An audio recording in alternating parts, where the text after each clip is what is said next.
किसान भाइयों नमस्कार। आपका एग्री एडवाइज में एक बार फिर से स्वागत है। किसान भाइयों, यदि आपने गेहूं की समय से बुआई की है तो आज जो तरीके हम बताने जा रहे हैं इस तरीके को अपना करके, बिल्कुल वैज्ञानिक तरीके हैं, तो वैज्ञानिक तरीकों को यदि आप अपनाते हैं तो गेहूं का बढ़िया उत्पादन आप 1 एकड़ में 25 से 30 कुंतल तक ले सकते हैं।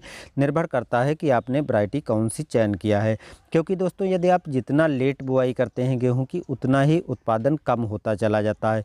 तो समय का आपको ध्यान रखना है। यदि समय से आपने नवंबर महीने में ही बुआई की है तो आपको काफ़ी बढ़िया उत्पादन मिल जाएगा। यदि आप लेट बुआई किया है तो थोड़ा आपको उत्पादन कम मिलेगा।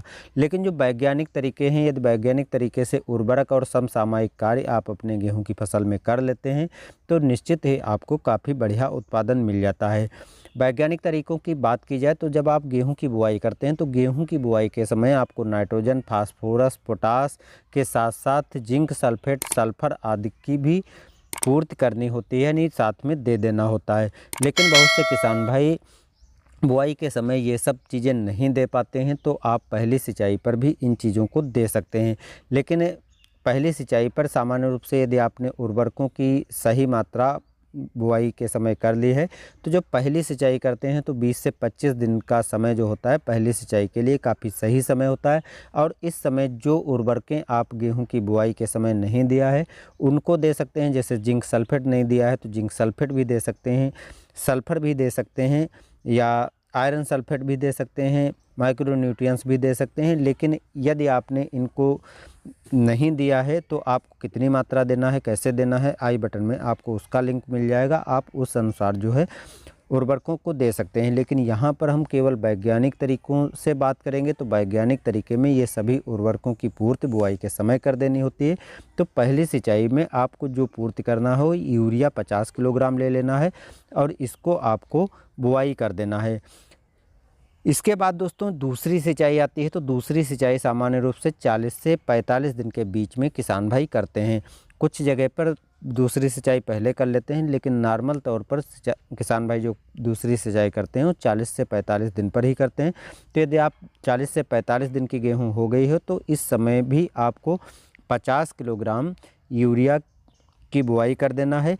अब 20 से लगा करके और 50 दिन का जो गेहूं का समय होता है, इसी समय पौधे में ग्रोथ होती है और अच्छे विकास की भी आवश्यकता होती है। तो इस समय आपको ग्रोथ प्रमोटर भी देना रहता है। इसके साथ साथ यदि उत्तर भारत की बात की जाए तो इस समय जो है पाले और कोहरे का भी ज़्यादा प्रभाव पड़ता है। तो ऐसे में जो फफूंद जनित बीमारियां हैं जिसमें गेहूं में सबसे अधिक पीला रतुआ लगता है, तो पीला रतुआ का भी अटैक देखा गया है। तो इससे भी बचाव आपको करना है। तो इस समय आप कुछ 2 दवाओं को आप यूज कर सकते हैं, साथ में मिलाकर भी यूज कर सकते हैं, जिससे आपकी ग्रोथ भी गेहूं की अच्छी होगी और जो फफूंद जनित रोग, पीला रतुआ जैसे रोग हैं तो उनसे भी आप बचाव कर पाएंगे। यानी 20 से लगा करके 50 दिन के समय पर आपको 2 बार इसका यूज करना है। तो इसमें जो है आप टिबकोनाजोल 125 ml मात्रा ले लीजिए और लिहोसिन या वामसी दोनों में से कोई हो, दोनों का फार्मूला क्लोरोमिएक्ट क्लोराइड है, दोनों में से जो भी मिल जाए वो ले सकते हैं। इसकी 250 ml मात्रा ले लेना है और दोनों को एक में मिला करके 125 लीटर पानी में घोल तैयार करके स्प्रे कर देना है। पहला स्प्रे करने के बाद 15 दिन कम से कम गैपिंग रखिए और उसके बाद दूसरा स्प्रे कर दें। तो इससे जो है पौधे की ग्रोथ भी होगी और पीला रतुआ या फफूंद रोग जैसे लगने की जो खतरा होता है उससे भी बचाव हो जाएगा।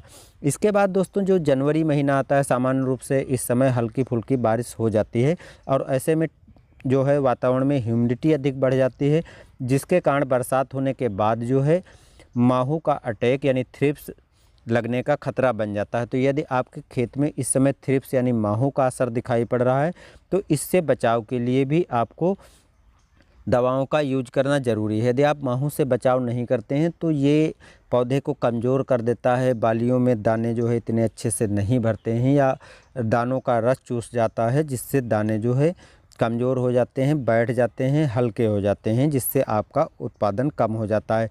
तो यदि माहू यानी थ्रिप्स का अटैक दिखाई पड़े तो उस समय आप 2-3 दवाएं हम बता रहे हैं, उसमें से आप कोई एक ले सकते हैं। एक इमिडाक्लोप्रिड 250 ml मात्रा लेकर के 1 एकड़ में 150 लीटर पानी में मिला करके स्प्रे कर दें, या थायोमेथाक्सम जो है इसकी 250 ml मात्रा लेकर के 1 एकड़ में स्प्रे कर सकते हैं।